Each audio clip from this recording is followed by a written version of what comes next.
I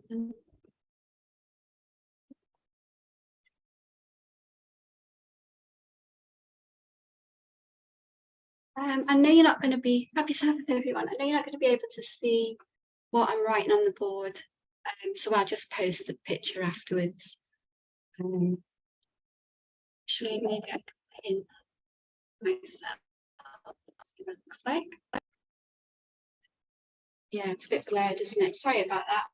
And I've got a lot of lines, so the writing has to be small. The board is small.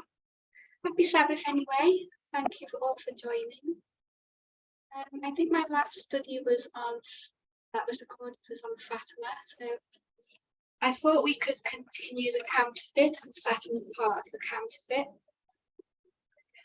And would like, if possible, someone could give me a definition of the word counterfeit.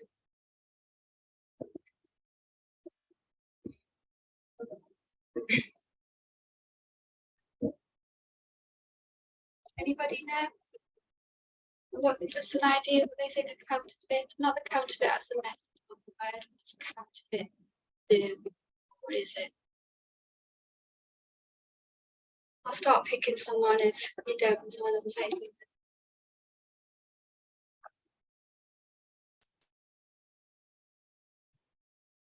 Google it.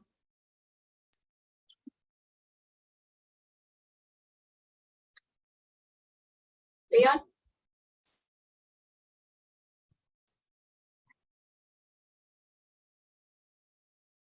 Magda? Hello, good morning. So it is when someone trying to copy someone or something, but with little error in it. Thank you. So, yeah. Thanks, Magda. Anyone else?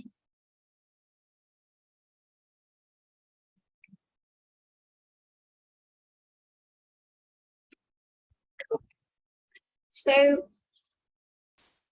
I'll move on to giving the study. I just wanted to see if you understand the definition of counterfeit.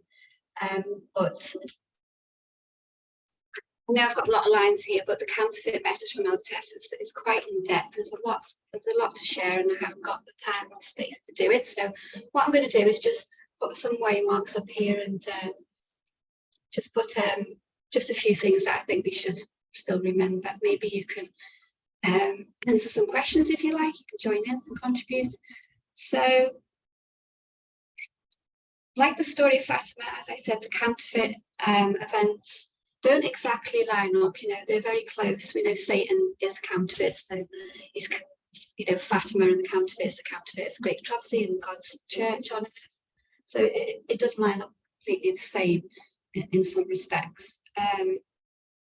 So we'll start with the true line, and we will start with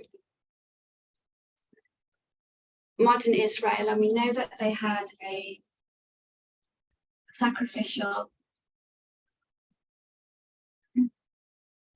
system. It was sacrifices, wasn't it? They also had a sanctuary system.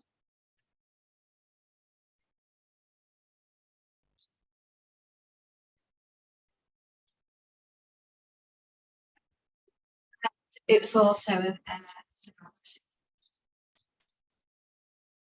Can you see anything on the board at all? Can you see what I'm writing? Or is it, oh, it's really blurred, isn't it?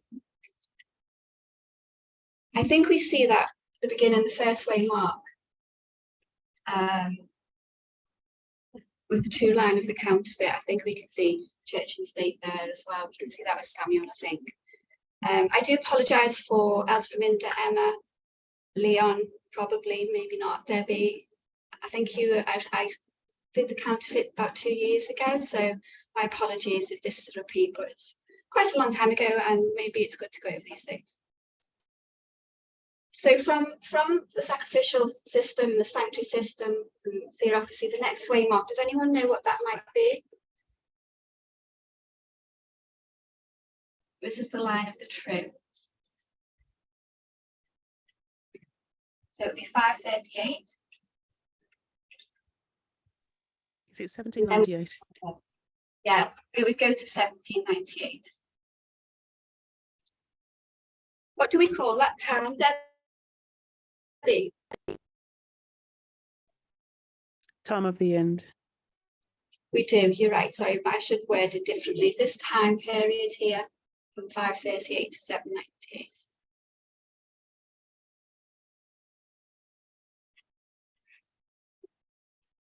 This is the 1260.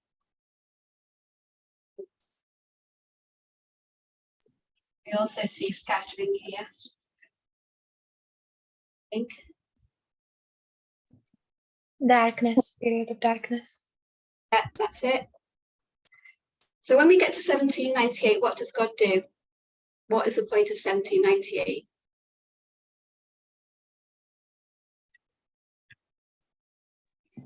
Taking people out.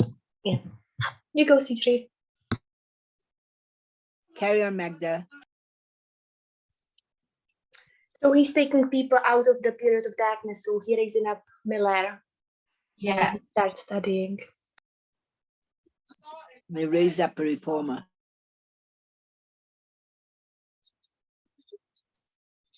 Are you talking about the scattering or gathering? So also what Debbie said as well, it's this is actually a gathering time, isn't it? 1798, the rise of Miller, rise of the prophet. And it's the first angel, isn't it? So we move on, and the next waymark would be, what do you think? From 1798, what's this small waymark here? It's not a small point, but it's a small waymark.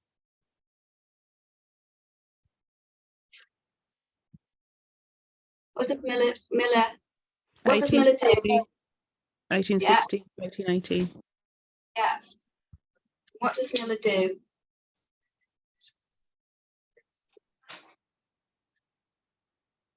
Is there when he preaches Yeah, what does he say?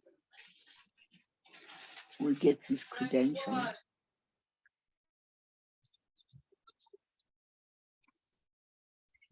I was studying the concordance of. So in 1818, what does he actually say? So he does study, and this is the increase of knowledge, isn't it? Jesus is coming. That's it. So how long does he say? In what time scale? I think he gives it until 18. Well, I don't know. How long does he? When does he say Christ will be back? About 25 years from there. Okay. 1843 at first, obviously, then 44. So we just see an increase of his message, yeah. And then when's the waymark, Emma? When is the message formalized? 1833, 31 to 33.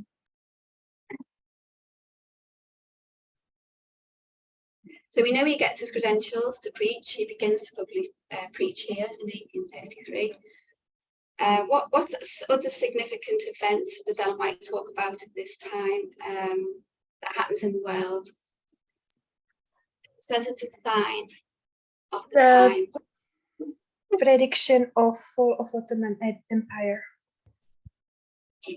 You're right about that. We'll just put that there for you. We'll put 1840 with Lich, but what happens outside in the world? You know, like a sign in the sky is a clue.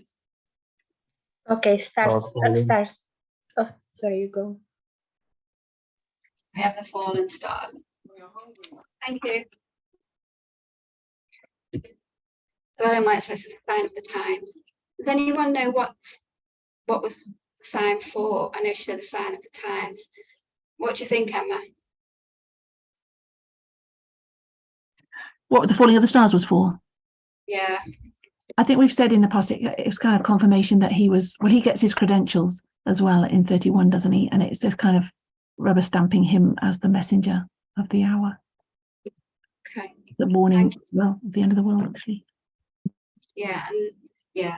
And then we've got 1840. I wasn't going to put that up there, but that's significant as well. What Magda mentioned, I think it's the empowerment of the first angel. It was Lich's prediction. Wait, so I'm just going to put a sign here.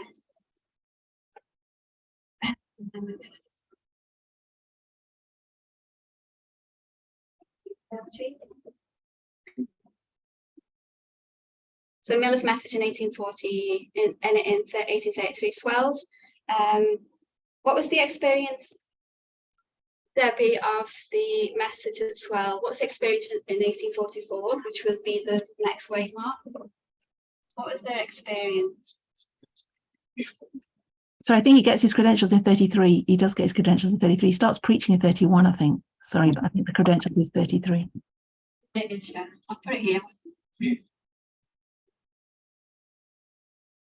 1844. What's the experience in 1844? Disappointment, isn't it?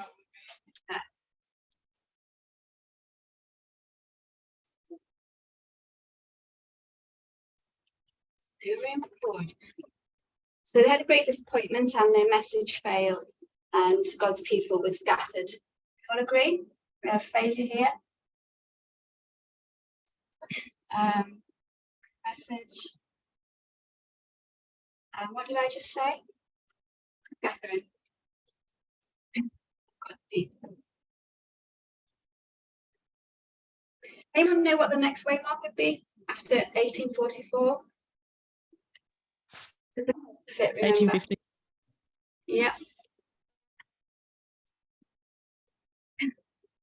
So God tries to gather his people again in 1850, gathering.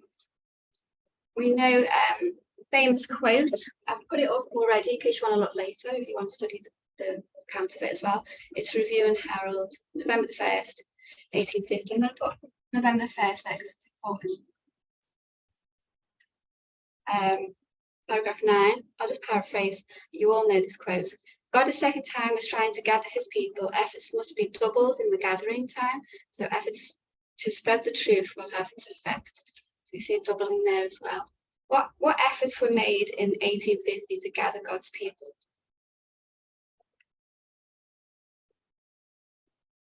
Anyone know? What happened in 1850? Curtis? Wasn't there another chart that was produced? Yeah. That was meant to be a tool for their gathering effort. Brilliant, yeah.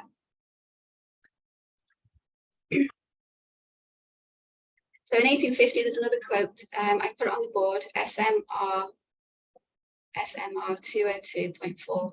It was a letter to Brother Loveland in 1843. Ellen G. White says, the 1843 chart was directed by God's hand. God showed her through the necessity of putting out another chart in 1850, the first, to again try to gather God's people. Did this work? This chart, Emma? No. Is he a failure? It's Laodicean condition.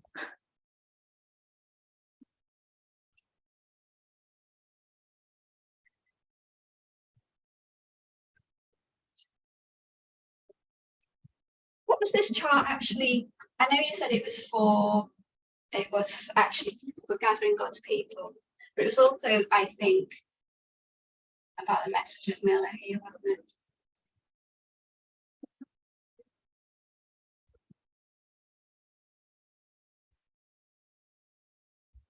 A bit like, so the church reject. So in 1863, which is the next way mark, I should have actually tried that. 1863. What did you just say then? Oh no, what did you say, Emma? I think you were talking about 1850 with the latest scene. What happens in 1853? 1863, sorry. Sorry, Curtis just put in the chat, it summarised the Millerite message, the 1850 chart. Yeah. Yeah. So it's like a doubling of that. 1863 is, well, they've gone into Laodicea condition and they reject the 2520 in 1863. Yeah. The middle of the Civil War. Yeah. Right, as well, don't they? do they not? They reject the 2520. I think they reject the prophetic message, and they reject it. They're basically rejecting 1818 message, really, aren't they, here? Would you agree?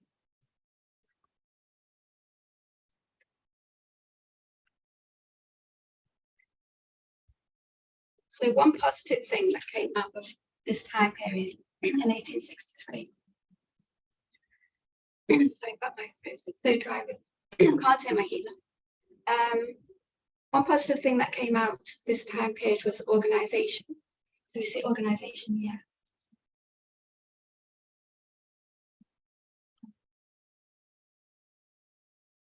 This was positive on my head. In Review and Herald, August 27th on board, 1861, paragraph 1 and 2. I'll just paraphrase, I think. It's where Ellen G. White talks about the importance of organisation for the movement. Ellen White said that at the time, some people were afraid that if the church became organised, the church would become Babylon. She was not saying that church was Babylon, but the definition we know of Babylon is confusion, and a disorganised church is confusion. She said, unless the church organises, they have no hope for the future, and they will scatter into fragments. She goes on to say, some didn't have the courage to agitate the subject of organisation. People were concerned of it, but have failed to stand up and boldly advocate for organisation. This is not what God requires. He sees this as cowardice. So we have a lot of negativity in 1863, but the one thing that was good for the church was organisation. It's interesting in the light of what we're saying now, though, isn't it? That we thought Jesus was coming. We're saying Jesus could have come in 1863, and that they should have known that. They should have been able to predict it, and they basically went into the wilderness from there on. So you wonder whether organisation was plan B anyway, because up to that point, they don't have a name and they don't have organisation. And we've made that analogy in our movement. We don't have a name. And they, right up to there, never had a name until that point. And it's almost, it feels to me like it was a fallback position from that. So I'm not sure about it now. And we see a scattering, don't we? Thanks, Emma. What's the next waymark from 1863? 1886. Thanks, Emma. What happens in 1888? Firstly, God tries to gather his people again. What's the message of 1888? Anyone know?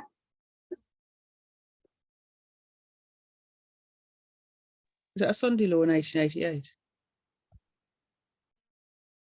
What was Wagner and Jones's message?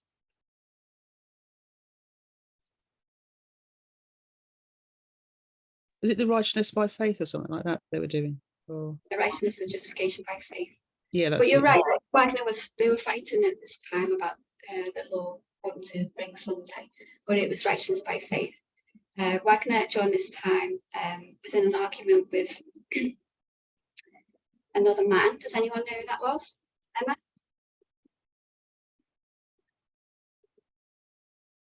Was it Butler? Wagner? Yeah. Yeah. Who was Butler? Conference president. Yeah. So Butler's position was the leadership. Wagner was a nobody in opposition to the leadership of the church. Butler goes against the message of Wagner. If you remember, I think Ellen G. White says that not all of them had the full light on the subject. And we used to say that meant they were half right and half wrong.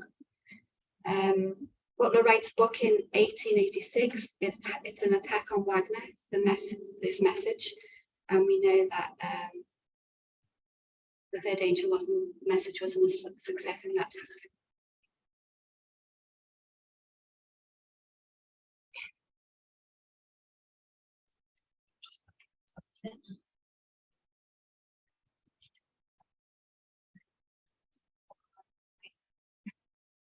Remember what that's about. Earlier on, we know there's also conflict down here, conflict with two people. Do you know who that was, Emma? So we have conflict with Butler and Wagner, and another conflict down here. Which year specifically? I think it was time of. You mean about the law in Galatians? I think it was a conflict between Miller and somebody.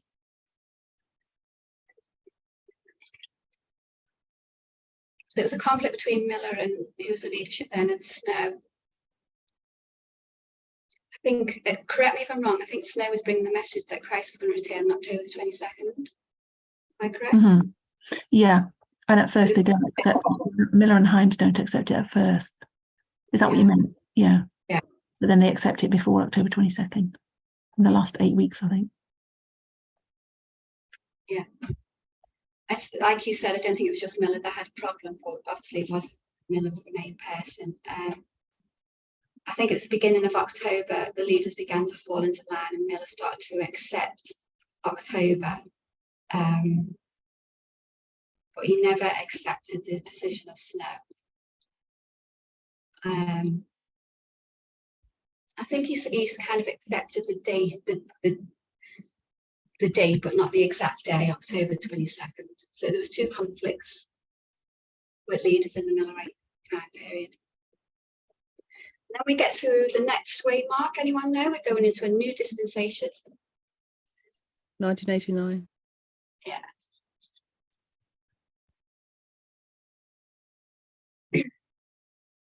Who's raised up then?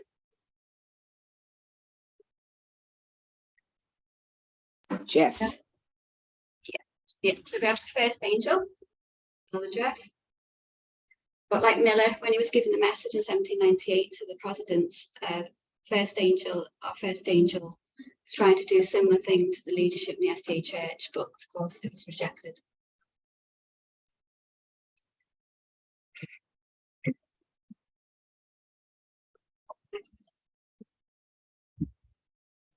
So again, like 1798 here, we have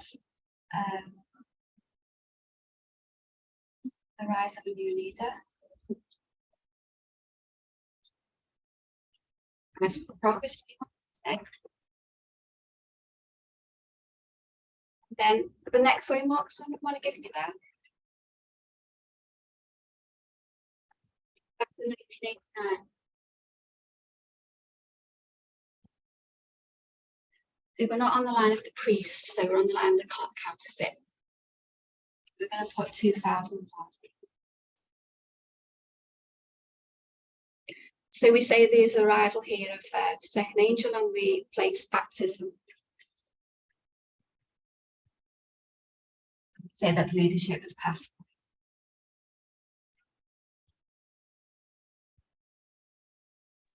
Can you also say there's a 1260 from 1863 to 1989? 1260 from. Can't hear you. You're in and out. Sorry. Sorry, is there another 1260? Because you put another 1260 in the beginning there. Can you say there's a 1260 from 1863 to 1989? Yes. Yeah. I haven't put it up, Debs, just because Elder Tess never, so I didn't make a point of it, but yeah. So we see new leadership. The conference chair is being passed by in 2001. I'm just going to put SD.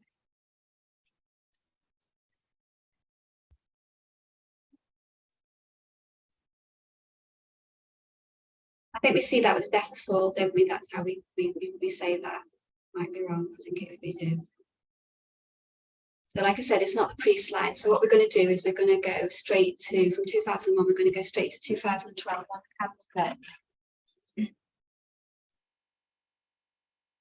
We know here we see a prediction.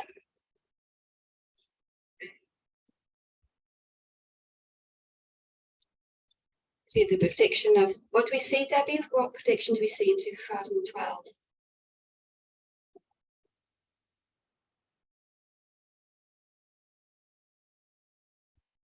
Prediction of the Son of the Lord for the priests. And then in 2014, Elder Test said that the prediction should have been a catalyst to change in leadership and the passing of the mantle, which we normally place in 2014.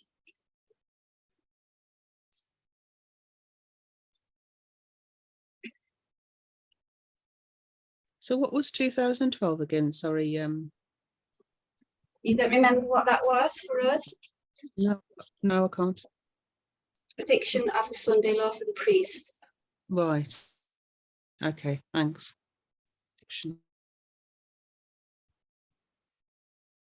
So we meant to, Elder Test, we meant to see the transition of leadership because of the prediction. However, Elder Test also said, Elder Jeff said that the passing of the mantle was meant to happen at Panium, which of course she disagreed with.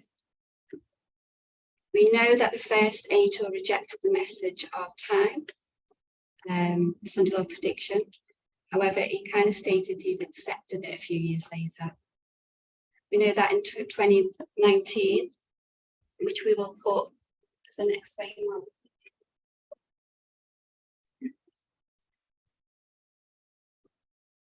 First angel obviously said that the Elder Paminder's prediction was half right and half wrong. He was trying to go on the Wagner message, but Elder Jeff was wrong in that. He said that in the German camp meeting. And doing that, he was undermining Paminder's leadership.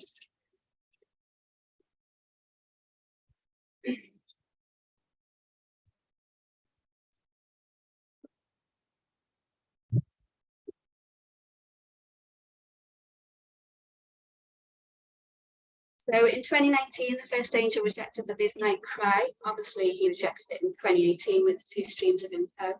We could probably take it all the way back to 2012, to be honest, with the rejection of time setting. We know that late 2019, early 2020, for a short period of time, our first angel comes out of retirement. Thanks. First angel.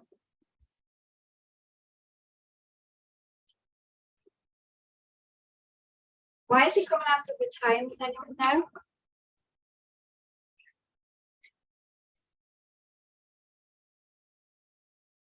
So obviously pressure from others around him, Elder Jeff, and also he doesn't like what he's hearing, being taught by God's messengers.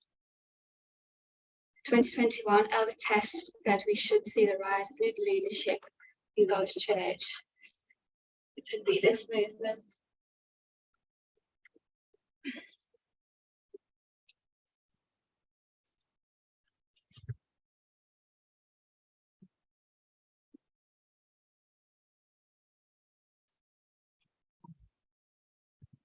Anyone got any questions so far?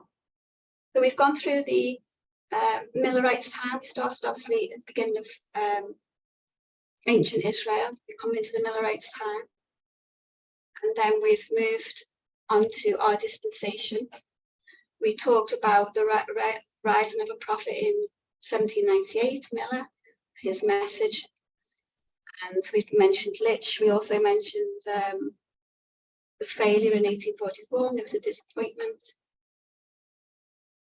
And we also mentioned how the church rejected the 2520, and also the good thing about 1863 was only that the reorganisation of the church. We talked about 1888, half wrong, half right, the issues with leadership, and also God trying to gather his people again.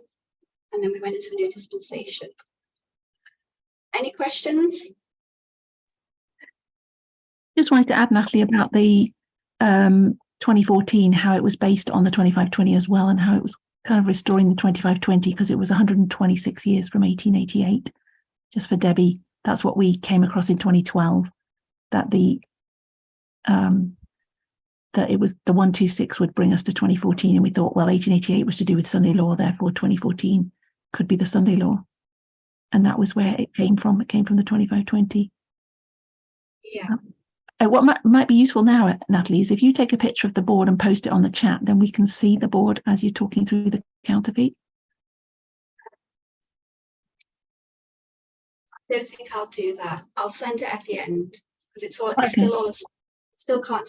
my writing's not, it's a bit squiggly because I've not got much room in between the waymarks. No, but it might be clearer than what it is now. That's all I was thinking. Cool. I'll send it as soon as I've finished.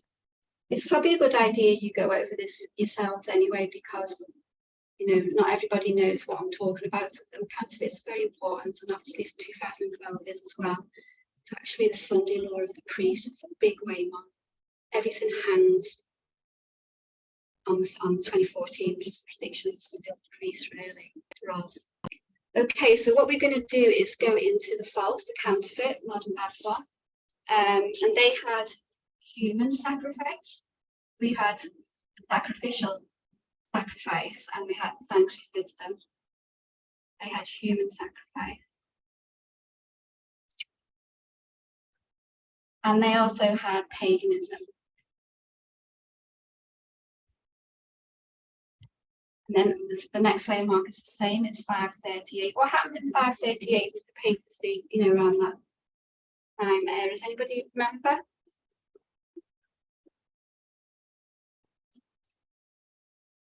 So we've got Clovis, haven't we? What happened there, Emma?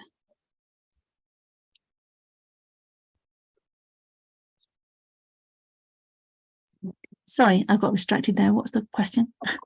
We've got Clovis in 538. What happened with Clovis?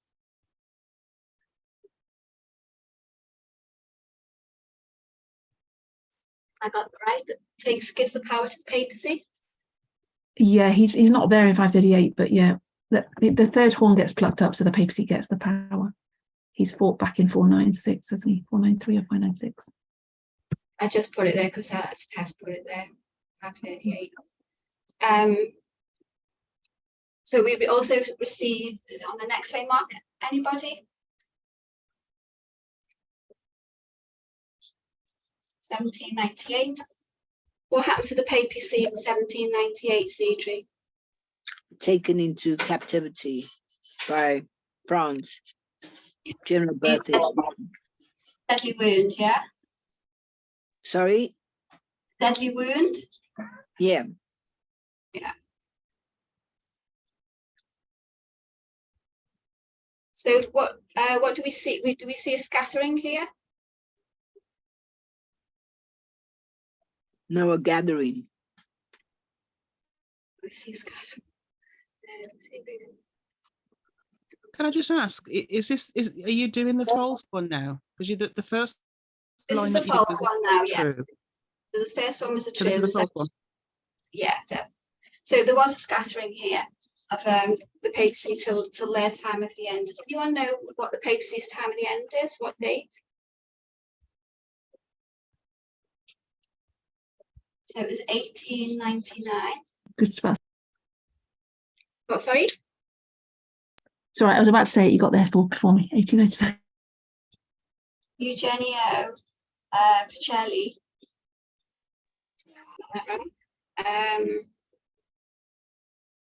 Is made priest, just like Miller in our time of the end. So this is the time of the end for papacy.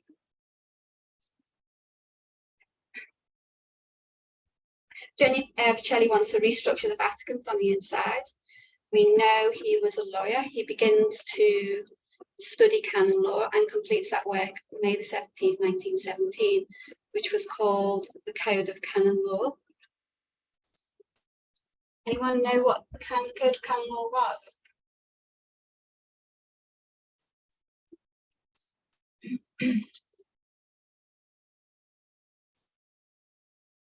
No? Just going to put Code of Canon Law.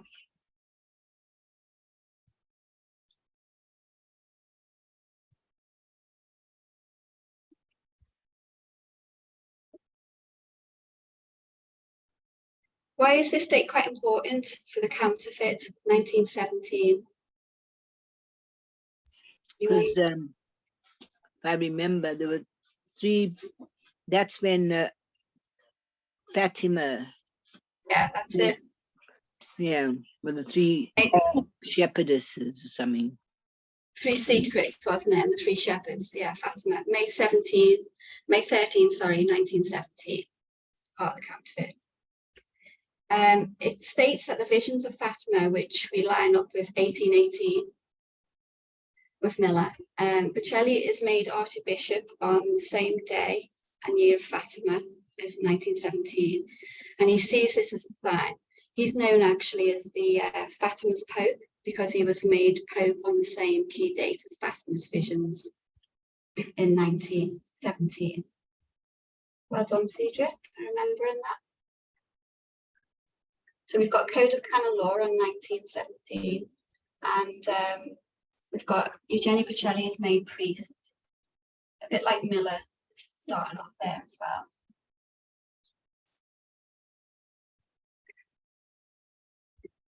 What happens is that Eugenio Bocelli is sent to Germany to work with the government to allow the new canon law. We know he played a role with Hitler. So we see here the counterfeits. Not only does Satan have to work with people like Hitler, he also work with people with his church, but he also has to get into the government, which is an important point because we can't just have Fatima, we have to also see church and state with the counterfeit. As I mentioned, Eugenio Bocelli takes the canon law to Germany to get it signed, as he wants the law in Europe. He does this in 1933. Did we define what canon law is? Because I don't want to give a wrong definition, but you could look it up, but it's about the laws of the papacy at the time, trying to get in to call the Code of Canon Law. I have looked at it, but I always forget what it means. But it's to do with laws with the papacy and the church. So the next waymark would be 1933, when the law was signed in. And the same year, this is when Hitler's come into power as a politician. And Hitler's compliant, and he starts to work with Eugenio Bocelli with the Code of Canon Law, and it's signed in. I think, and then it's called the Concordat, which means to formalise, just like Miller's method, I guess, in 1833. So I think I haven't got room, but we would say, basically, we would have 18.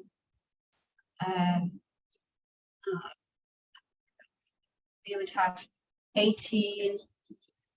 After we do the board, 1833. This is the Concordat. This is when it was signed in. The Concordat. This is formalisation. It's this time period here, so the formalisation, canon law, when it was signed in. We know the warning with the prophecies of Fatima, the three secrets. It was said by Mary, if they were not given to the world, there would be some bad events coming. So we know World War II was one of the signs. Do you know what the other sign is? Like with Miller, we had the signs of the stars falling. Do you remember in the story of Counterfeit what the signs were? Was there a Lisbon earthquake? It wasn't that, no. That was more to do with Fatima. It was to do with the signs in the sky. There was kind of like strange lights seen. Oh, right, yeah. There were chariots, weren't there? Or I think it was lights. I don't recall anything like that. It was called the Fatima Storm, and it was in 1938. oh, sorry, I'm getting mixed up. All right. So it was the Fatima Storm, and it was the sign. If they don't, keep on track, then World War II was coming. And the Fatima Storm happened in 1938. It was believed to be the fulfillment of prophecy. But that's to do with Russia. And we see it as a counterfeit of fallen stars.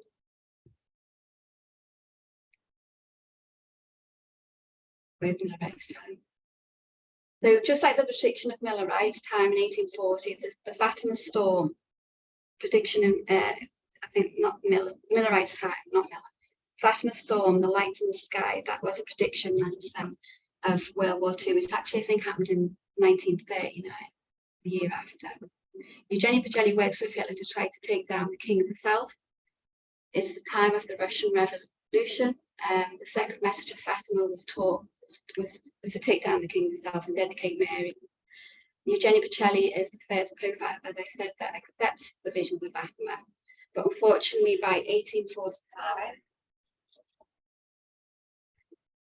the Soviets defeat Germany, fascism loses, and communism spreads all over Eastern Europe, right up to the borders of Italy, nearly taking Italy itself. So in 1945, we see a disappointment here, a failure.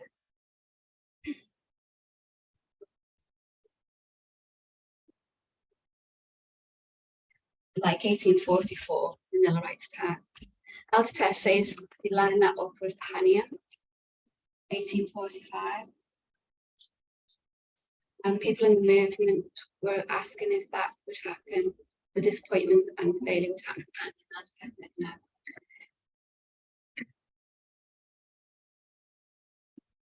Also to note, in 1845, the king of the south comes against the king of the north, and the king of the south wins.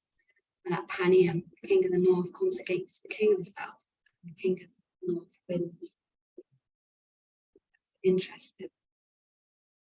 In 1845, Lucia, from the message of Fatima, she was sent to a ministry to be silent, if you remember. It's here where she starts to write down the visions of Fatima, to petition them to the Catholic Church to listen to those messages. She doesn't speak much of this time through it because it takes her a long time to document all the experience. So we have. And is that not 1945? Sorry, I can't see the board properly. Because you've got 1917 before that. Yeah. And then we have 46 years here. Just forgot to put that in. And then I think we have 46 here. So Satan gets us 46 years, just like our church does. From 1899 to 1845, the history of World War I, World War II, the papacy were gathered and takes in Satan's 46 years. From 1945 to 1950, the Catholic Church was scattered, committing and torn. 1944, was that the end of World War II? Yeah, I think so. I'm not very good at history, I'm afraid. 1945, so the next way, Yeah, what? yeah. 1950. 1950, Eugenia Pacelli is going to make the second attempt to rally the Catholic Church against communism. He signs into law the dogma of assumption. Does anyone remember what that was?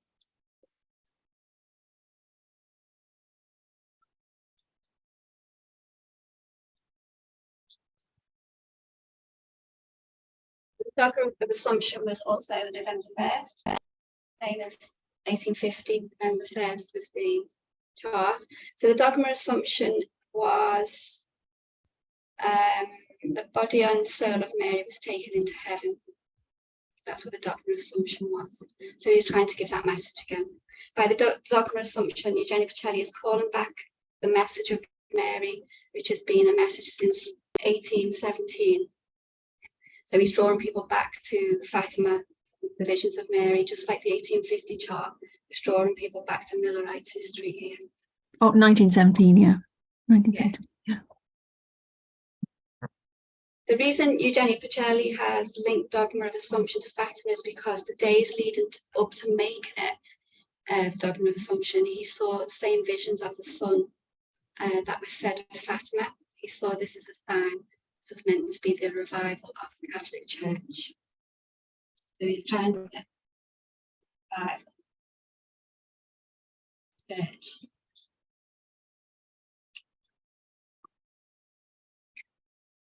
The package of this message included the message of Fatima, Mary, the war on with communism.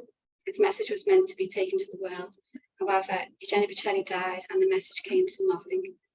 We see failure, like in the 1850s as well.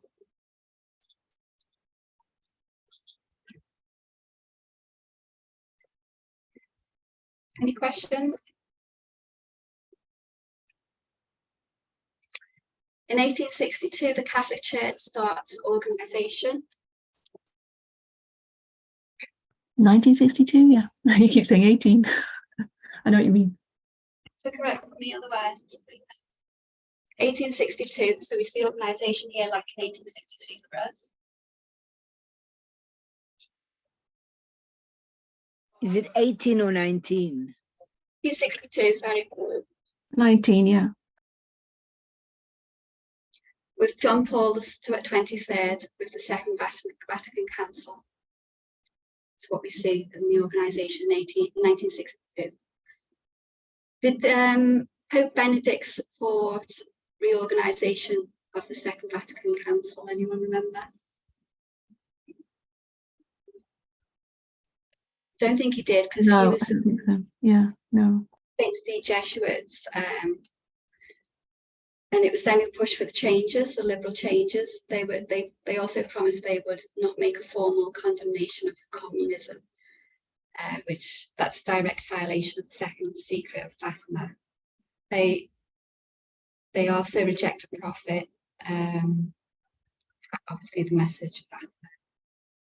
Just like the church in 1863. Pope John XXIII, as I just mentioned, rejects the message of Fatima in 1962. And then we've got Lucius writing to the Pope before 1962, actually in 1960, and is saying you have to release the message of Fatima to the world. Pope ignores her. They're not carrying out their mission, obviously by rejecting the prophet. And just like in 1863 in our time as well. And then in 1989, what Pope do we have? 1989.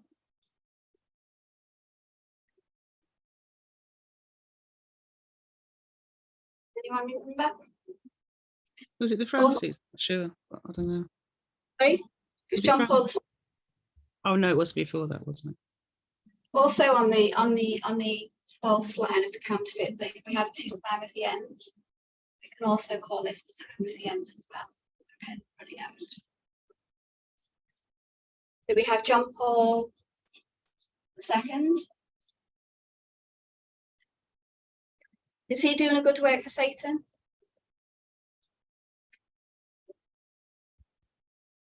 He is accepting the message of Fatima. He wanted to see this defeat of the Soviet Union. We know that assassination attempt was made on John Paul II earlier in 1982. He believed this was a warning to the Catholic Church. Had not fulfilled what they were meant to do, and the third message of Fatima was coming for him.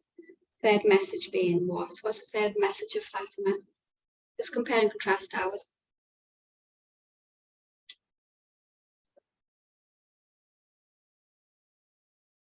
It's judgment. So he got assassinated. He thought it was related to Fatima, and he thought it was because of the third message. That's why he thought judgment was coming through, because it's not being fulfilled and bringing down the Soviet Union. So while he was in hospital after assassination attempt, he asked for the 3 secrets of Fatima to be brought to his bedside. Pope John Paul II starts to exert all his energy to take down the Soviet Union just before 1989. He is doing a good work, but he's directly opposed to the Jesuits. And in this history of civil war inside the Catholic Church, John Paul II is trying to destroy the influence of the Jesuits inside the Catholic Church. Close associate of John Paul II, called Malachi Martin, you might remember that, Elder Tess mentioned it, in 1997 wrote a book called The Jesuits' Order and the Betrayal of the Catholic Church. So a bit like Butler, the leadership in the SDA Church, and Wagner, who was raised up to give the message, the two could not come together. John Paul II and the Jesuits, they couldn't iron out their differences. It was John Paul II who opposed the Jesuits and the counterfeit message.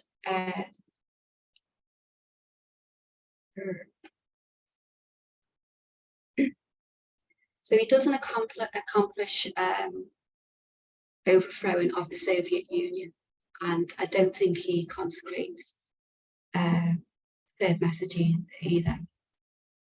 Fatima. He didn't take over Eastern Europe. He didn't gain back control of political power, and he loses his USA as an ally, just as the Soviet Union was falling. So he did not accomplish the task as he wished to, and we saw the Soviet Union fall, and then it morphed into Russia.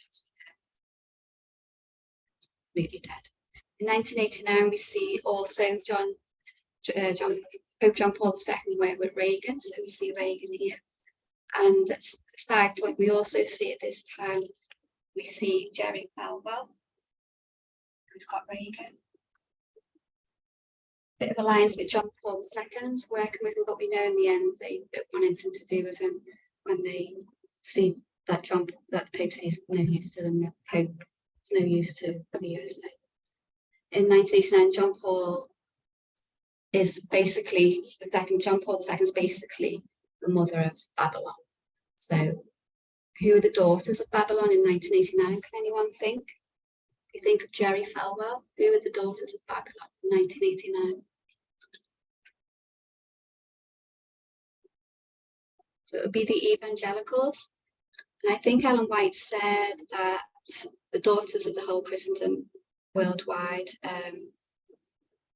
would probably call the daughters of Christendom the worldwide Christian church, I think. So after 1989, we have 2001.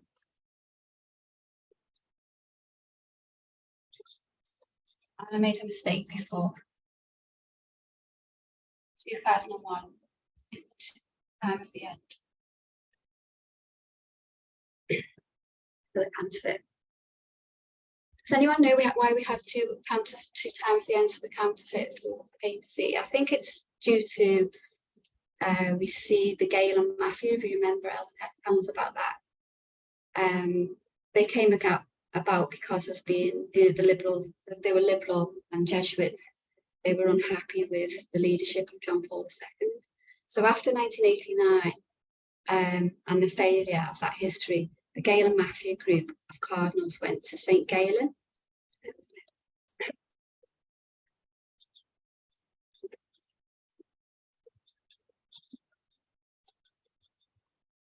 St. Galen Mafia group. And they went to Switzerland and had this private secret meeting where they opposed Benedict, and they plotted a revolution in Stelfelder to get rid of him. And obviously we know who they wanted to bring in. So the St. Galen Mafia were liberal cardinals. They were instrumental in getting Pope Francis elected in 2013. So it was their purpose that in the next conclave, which was actually 2001, so we got the conclave.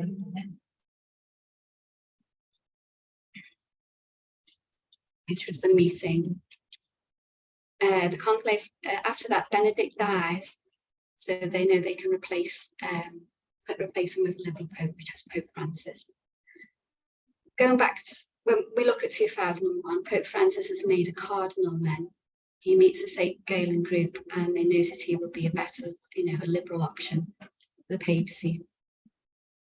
So we can put Pope Francis being seen here. A bit like first angel in our line. Sorry, the second angel. Who would be the first angel if you look at the counterfeit? What pope would have been the first angel? John Paul. It would have been Benedict, yeah. Would it? I thought it was John Paul. The first angel. Benedict was the first angel. Pope Francis.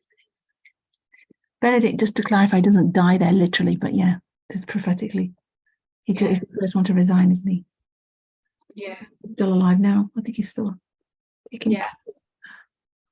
Benedict tries to, he wanted to clean up the Catholic Church, didn't he, from all the abuse scandals. He sends a letter to all the bishops around the world of the reports of sexual abuse scandals, and wants them all sent to him. He wants everything kept quiet, doesn't want the government or the press to find out about the scandals. And I think you'll remember me saying this in the last time I did this study. He does a sermon that where he says, your church is like a boat, it's leaking in on every side. There is filth in the Catholic Church. Lord have mercy on this church. Adam begins to fall again and again. What does that remind you of? You know, the boat leaking in on every side.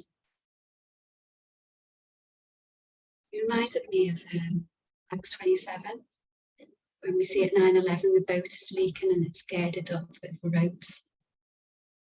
In 2005, Pope John Paul II has done nothing with regards to cleaning up the church.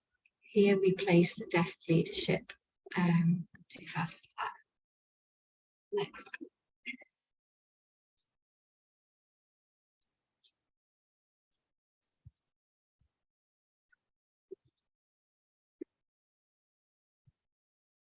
Then they have a choice between Ratzinger, Benedict, or Francis. Start to see two leaders recognised here. The Jesuits tried to get Francis in 2005, but they fail, and Benedict succeed. In 2013, we see a transfer of the mantle passed from Benedict to Francis.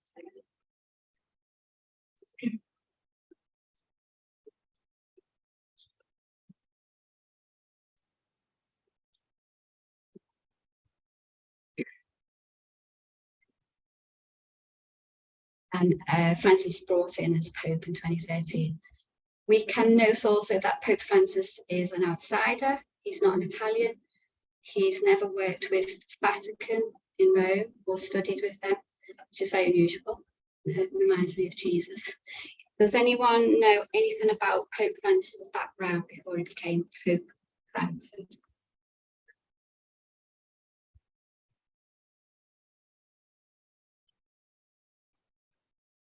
We should know some things about Pope Francis. I mean, Was he a Jesuit? Jesuit. I'm not sure. I would say probably yes. But don't quote me on it. He has to be a Jesuit for the end times.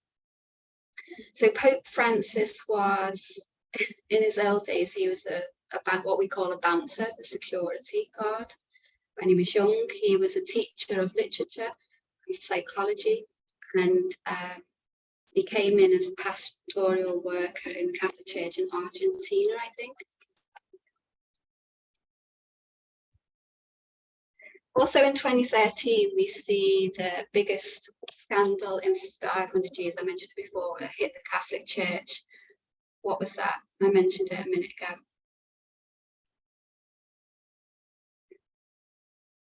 So it's the child abuse scandals, with thousands of Catholic priests accused of abusing children. And in the USA alone, millions were paid out to victims where they were sworn to be silent. So where do we see the transition from Benedict to Francis into 2013? If we go back to 2012, 2013, we see the release of VatiLeaks. You probably remember that.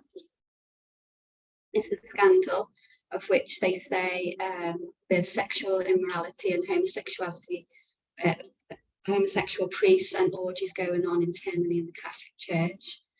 And we see also financial issues. It was Benedict who received all these files and these scandals, and he decided to retire. He just couldn't handle it. This is where Benedict passes the mantle, but it was thought to have been quite a struggle for him to do so. So we hadn't seen a change like this in 600 years. Two popes at the same time, conflict, the Pope leaves office. This is normally what happens as one Pope dies. You don't normally see that. Any questions so far? Nearly coming to the end. So did Benedict resign because he couldn't handle the abuse? I don't think he could handle all the pressure of it, yeah. And he was quite sick, wasn't he? He was, I mean, not a well Pope anyway. Really not, but I think, I mean, it's unheard of for them to resign. They normally have to die, and I think it was just the pressure. He buckled under the pressure.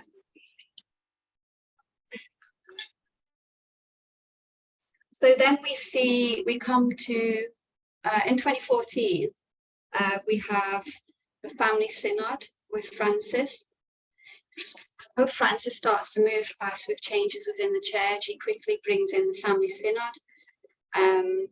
It's called an extraordinary synod of the family. This was seen as a pastoral turning point. So like our 2014 is a serious, very important turning point. The same with the counterfeit. This was to do with the likes of, well, obviously it was to do with the family synod, the Catholic Church. It was a synod of the clergy. It was discussed kind of like governance and teaching, also subjects about faith, same-sex marriage, to talk about divorce, remarriage, in the Catholic Church. So this is what the synod was about in 2014.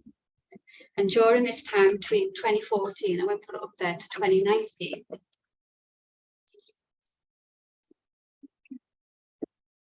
Francis was also talking about the concerns of the Amazon region with the indigenous people and their human rights. And he started to talk a lot about the environment. Does anyone know what that was called? Curtis?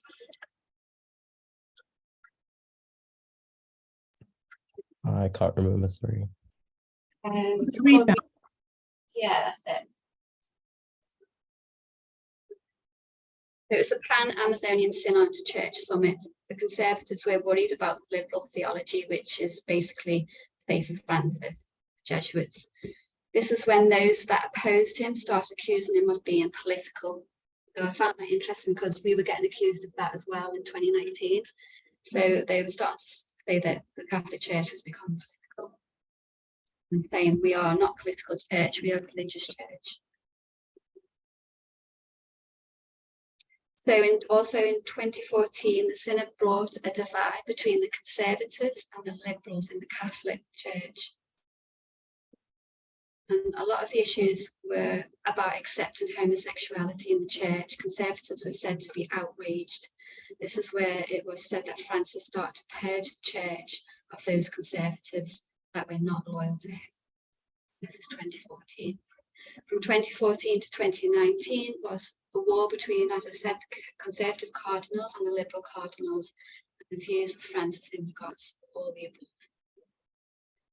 During 2013 to 2019, the Catholic conservatives are begging Benedict to come out of retirement and oppose Francis. So they want to oppose his liberal theology. In April 2019, Benedict breaks his silence and he writes a 6K article in the German magazine about the causes of sexual scandal and other things. It's basically undermining leadership of Francis, a bit like ours in 2019.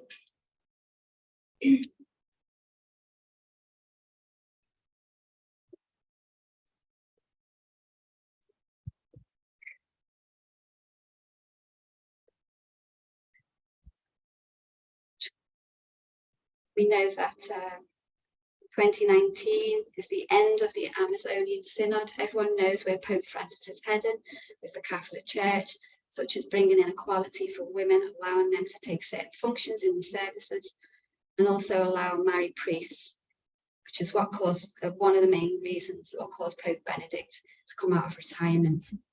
And this was all happening at the same time as our internal shaking.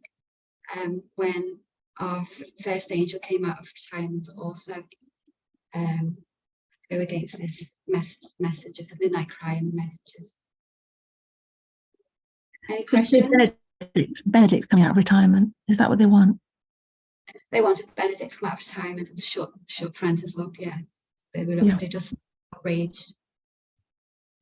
But Benedict was not permitted to interfere with his successor, just like our first angel wasn't. So at the end of 2019, the publication of a book by Benedict and Cardinal, I think it was Sarah, was brought out, and it was called From the Depth of Our Hearts. It was published in January 2020. It was all about the Catholic conservative traditions. As many Catholics, including Benedict, believe that the Catholic Church was going through a crisis. In 2021, we have seen Pope Francis try to mend ties in the world with many countries around the world using religion, trying to bring union under the guise of peace, equality and human rights. This is the start of the papacy, the rise of the papacy, the counterfeit, and the rise in this movement on a fractal level as well. So we should know in 2021, Pope Francis launched also a 2-year synod consultation for the church, which he said will be fulfilled by early 2024. What is a synod? Anyone know?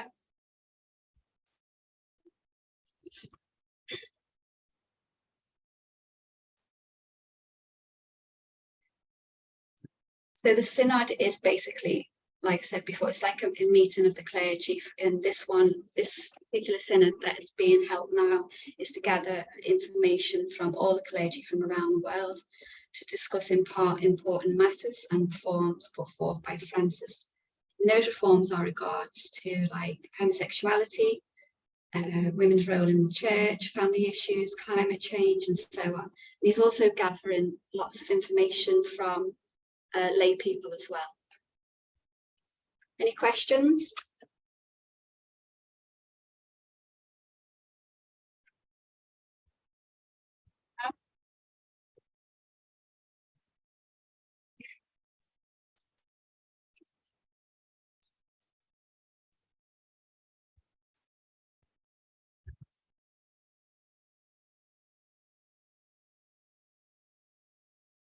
So it's called a 2-year synod consultation. It's important.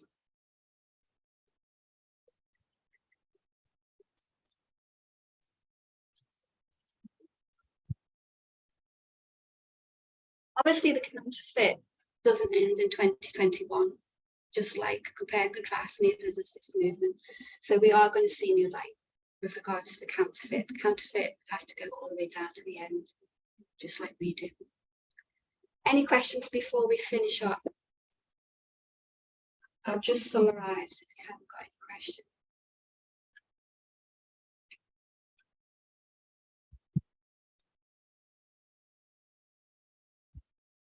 I won't go through everybody, Mark. I hope you can see through the counterfeit. Obviously, there's lots of information that I haven't put up here, but just to give us a guideline on the dates and events and how similar they are with our true line.